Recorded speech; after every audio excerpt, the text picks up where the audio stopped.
লাইফে ups and downs mandatory. বেশিরভাগ সময় লাইফ আমার ডাউনে চললেও মাঝে মাঝে নিজের লাইফটাকে আপ করে নেওয়ার জন্য একটা ছোট ভ্যাকেশন গিফট করা যেতেই পারে। হাই, আমি momo and welcome to never ending. তো আমি চলে এসেছিলাম আমার পছন্দিদা অরাতের সাথে উইকেন্ডে দীঘা। হোটেলে ঢুকতে না ঢুকতেই হাতে এক গ্লাস ব্লু লাগুন আর সাথে ছিল এই সুন্দর ডিলাক্স রুম। আমরা যেই রুমে থাকবো সেই রুম তছনছ করবো না, এটা তো হতেই পারে না। যাই হোক, এটা ছিল আমাদের পুল view room, but the highlight of this hotel was definitely the free breakfast. Unlimited breakfast পেলে আমাদের ঘুরতে যাওয়ার আনন্দটা যেন দ্বিগুণ হয়ে যায়। আনন্দ করে ব্রেকফাস্ট করার পর we set out for site Singh.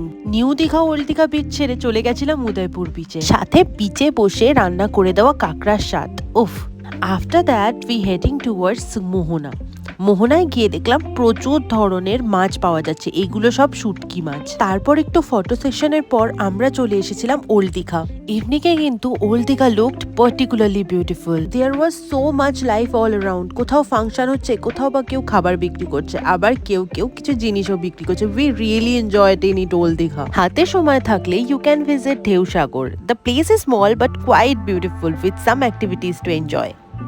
Honestly লাইফে আপস অ্যান্ড ডাউনসের মধ্যে ডাউনসটাই হয়তো বেশি চলে, বাট নিজের লাইফটাকে আপলিফট করার জন্য এই short vacation with good friends are enough. It can be just what we need to lift our spirits.